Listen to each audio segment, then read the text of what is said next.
สบายดีเจ้าก่อนอื่นต้องขอบใจน้องชายคนนี้ที่น้องได้ออกมาเว้าเกี่ยวกับเรื่องแบบว่าการจะดูถูกไผคนใดคนหนึ่งนั่นอย่ามาเอื้อยอิงโดยเฉพาะแมน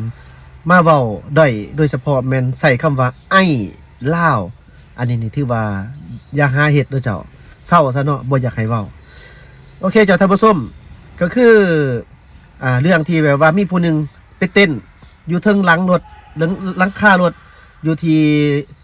ต่อหน้าทางฟูจิของประเทศญี่ปุ่นซึ่งว่าคนประเทศญี่ปุ่นเป็นคนที่มีมารยาทสูงอีดีนะเขาเจ้ามีระบบระเบียบเขาเจ้าให้เคารพต่อผู้คนว่าจะเป็นคนศาสตร์ใดก็อย่าจะฐานะต่ำต้อยส่ำใดก็อย่าเขาเจ้าเป็นคนให้เกียรติคนและก็เป็นคนที่มีค่อนข้างมารยาทที่สูงเนาะเจ้าฉะนั้นการที่ไปเต้นอยู่แบบนั้นมันหมายความว่ามันเป็นลักษณะแบบด้อยเขาเจ้าได้ความหมายเขาเจ้าญี่ปุ่นเขาเจ้าเบิ่งแล้วเขาเจ้าแบบว่าแย่ๆสุดแหละแต่ว่ามันเป็นเรื่องของผูกเกี่ยวเขาจะบ่เว้าเรื่องนั้นเนาะแต่ประเด็นที่สำคัญคนที่ไปคอมเมนต์แล้วก็ไปด่าผู้นั้นอย่างต่างๆนะมาพาดพิงถึงคำว่าไอ้ลาวมีบางคนเว้าเนาะอันนี้เฮาบ่ได้บอกว่าทุกคนเด้อฉะนั้นฝากถึงพี่น้องคนไทยเนาะบ่ว่าจะเป็นคนไทยอีสานบอกคนไทย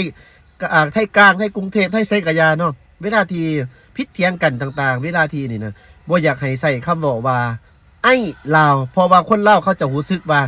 คำว่าไอ้ก็คือกันกับพวกทานฮู้นะว่าทานเองก็ยังบ่มักคำว่าไอ้นี่มันเป็นลักษณะแบบว่า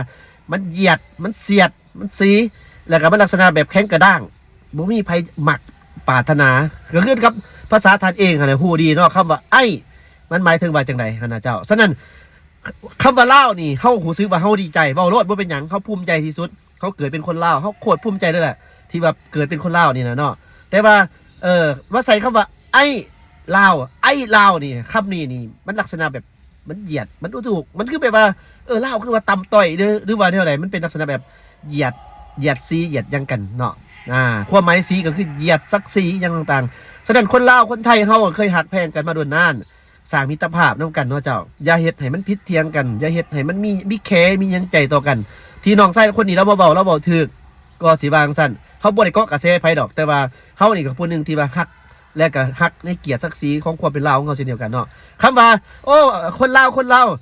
ภูมิใจที่สุดเพราะว่าเฮาเป็นคนลาวเฮาเกิดเป็นคนลาวแท้เฮามีเลือดเนื้อเสือไขเสือไซสัญชาติอย่างต่างๆทุกอย่างเฮาเป็นคนลาวอันนี้เฮาภูมิใจเว้าโลดว่าโอ้ลาวบ่เป็นหยัง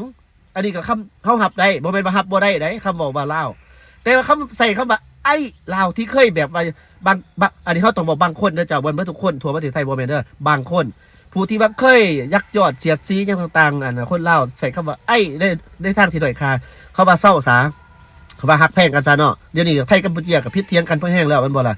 ยังสิอยากพิษเถียงกับลาวคือสิบ่แม่นดอกเนาะอันนี้ขอบใจเด้อพี่น้องคนไทยหลายๆคนเขาก็มีไอ้ฮักมี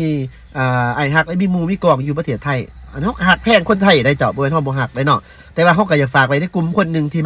ลักษณะแบบว่ามีหยังพิษเถียงกันยามใดต้องใส่คำว่าไอ้ลาวแล้วอยากทัดอีกคำนึงคำว่าไอ้ลาวนี่ลาวนี่นะมันเป็นจังไดสำหรับสายตาของท่านลองคอมเมนต์ฝากไว้เนาะเจ้าเบาๆเด้อเจ้าอย่าแห้งได้เด้ เด้ออันนี้ก็อยากออกมาเว้ากับเพียงแต่ว่าแต่นี่ต่อไป